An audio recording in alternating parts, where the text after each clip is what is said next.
नमस्कार दोस्तों, स्वागत है आपका आपके अपने चैनल इनक्रेडिबल स्टोरीज इंडिया में, जहां मैं लेकर आ गया हूं आपके लिए एक नई कहानी।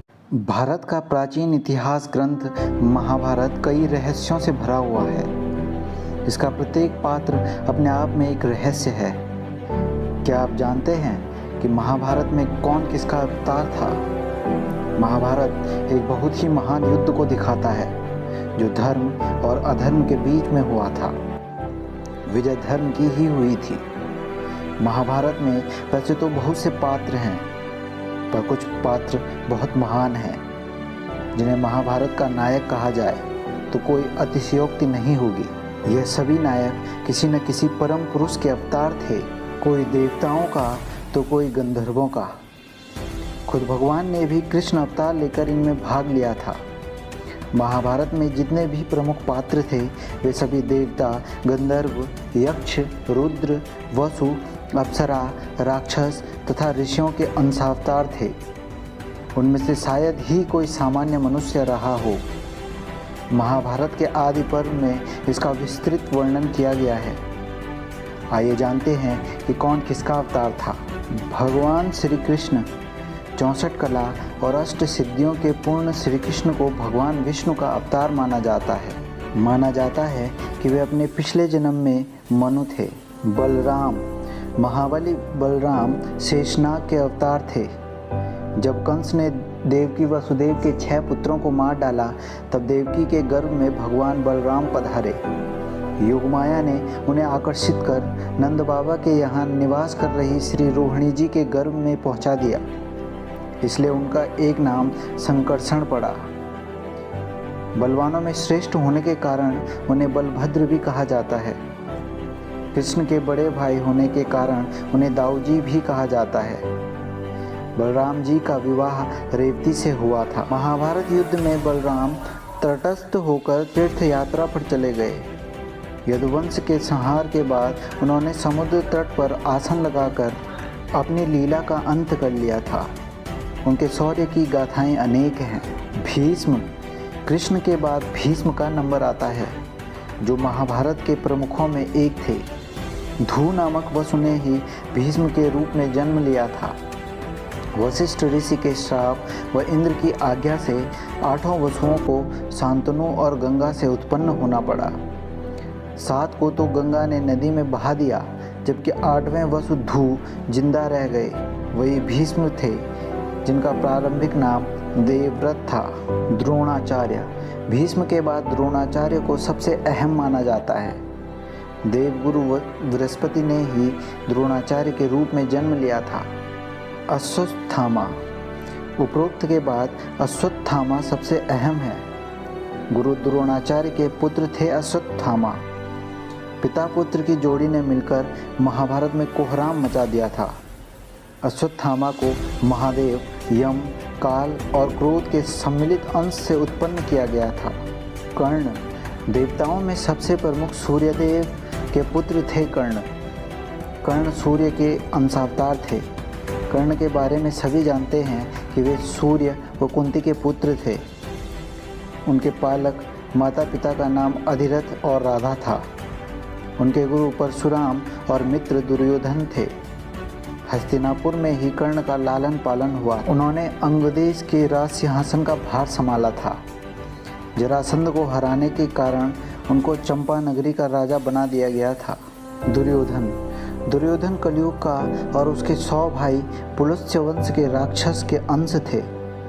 दुर्योधन हस्तिनापुर के महाराज धृतराष्ट्र और गांधारी के 100 पुत्रों में सबसे बड़ा पुत्र था। वेदव्यास के वरदान से ही गांधारी के 100 पुत्रों का जन्म हुआ था। दुर्योधन के असंख्य कुकृत्यों के कारण अंततोगत्वा कौरव और पांडवों के युद्ध आरंभ हो गया। दुर्योधन गदा युद्ध में पारंगत था और श्री कृष्ण के बड़े भाई बलराम का शिष्य था। दुर्योधन ने कर्ण को अपना मित्र बनाया। गांधारी द्वारा देखे जाने से उसका शरीर वज्र के समान हो गया था, लेकिन कृष्ण के छल के कारण उसके गुप्तांग का स्थान कठोर नहीं हो पाया, जिसके चलते महाभारत युद्ध में भीम ने दुर्योधन को उसकी जंघा से पकड़कर उसके 2 फाड़ कर दिए और इस तरह दुर्योधन मारा गया। अर्जुन, इनके धर्म पिता पांडु थे, लेकिन असल में वे इंद्र और कुंती के पुत्र थे। देवराज इंद्र ने अर्जुन को बचाने के लिए कर्ण के कवच और कुंडल उनसे छल द्वारा छीन लिए थे। देवराज इंद्र एक ब्राह्मण के वेश में पहुंच गए और कर्ण से दान मांग लिया। भीम को पवन पुत्र कहा जाता है। हनुमान जी भी पवन पुत्र ही थे। कहते हैं कि भीम में 10,000 हाथियों का बल था। भीम ने बलराम से गदा युद्ध सीखा था। भीम ने ही दुर्योधन और दुशासन सहित गांधारी के 100 पुत्रों को मारा था। द्रौपदी के अलावा भीम की पत्नी का नाम हिडिंबा था, जिससे भीम का परमवीर पुत्र घटोत्कच पैदा हुआ था। घटोत्कच ने ही इंद्र द्वारा कर्ण को दी गई अमोघ शक्ति को अपने ऊपर चलवाकर अर्जुन के प्राणों की रक्षा की थी। युधिष्ठिर धर्मराज और कुंती के पुत्र थे। युधिष्ठिर के धर्मपिता पांडु थे और वे 5 पांडवों में सबसे बड़े थे। वे सत्यवादिता एवं धार्मिक आचरण के लिए विख्यात थे। अनेकानेक धर्म संबंधी प्रश्न एवं उनके उत्तर युधिष्ठिर के मुख से महाभारत में कहलाए गए हैं।